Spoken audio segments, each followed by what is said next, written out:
I want to talk about this problem with vetting, though, because there's a certain context in which black women and black men are talking about vetting. Now, first of all, psychologists, government agencies have already said you cannot vet unless you can predict the future.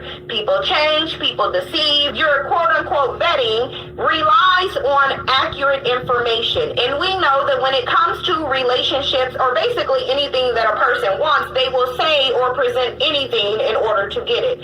This is why vetting cannot happen. However, since black men have stated that black women need to choose better, now they're all over the place talking about vetting. So the problem with vetting is that the context in which it's used in the black community is that you need to predict black men's future behavior. You need to be able to know, just by talking to him, that he will in the future make you a baby mama or send you to meet your maker. This is what they're telling you to do, but nobody can do this. Nobody can vet this. Even forensic psychologists cannot vet people with no criminal background and predict this behavior. What forensic psychologists do is they build profiles on people who have already engaged in multiple behaviors. And they do this as a means of helping others identify traits in people and understand why they do what they do. They don't do this to say you can vet people. Vetting cannot happen unless you can predict the future. And even psychics will tell you that people have free will, so nothing is guaranteed. People change, period. What could this preference have done to vet this black man to know that he would do this to her? That not only would he send her to meet her maker, but her child as well. Her unborn child that was carrying half of his DNA.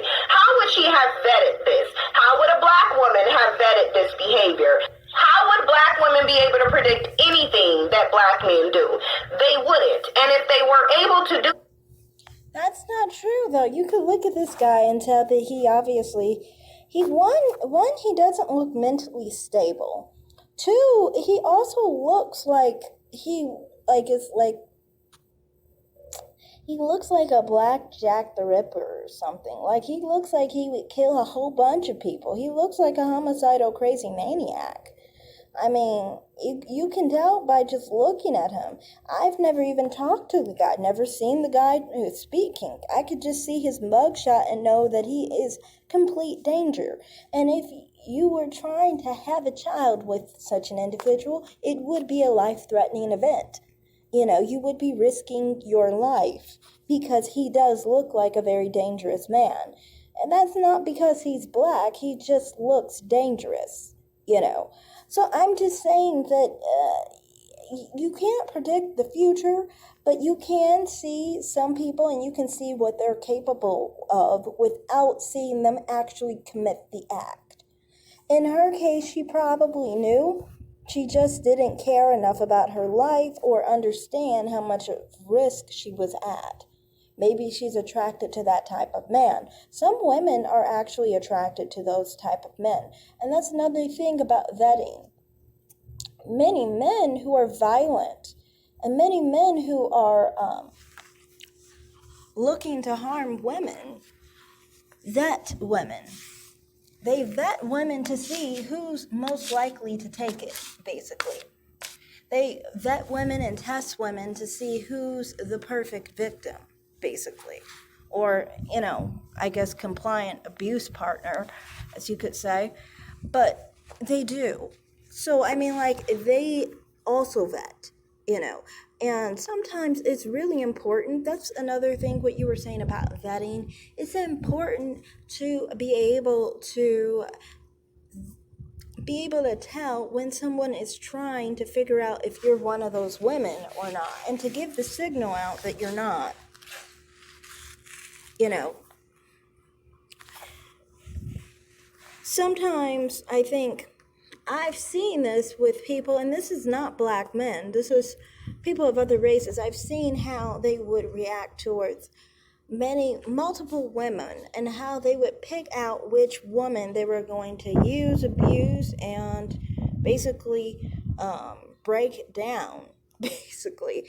And how they would just basically figure out who they're going to do that to by their first initial interactions with that person and moving forward with that person, they would continually test them to see how much they could get away with, to see if they can really treat them like that type of girl, and, it's important to make sure those type of men know you're not one of those girls, and, for the ones who want that for their life, I mean, I guess they're doing what's right for them.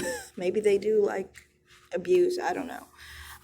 But I'm just saying, for those who don't, it's important to look out for those traits, and also look out for if they're trying to basically look for the right candidate for that, and make sure that you're not the right candidate for that type of behavior.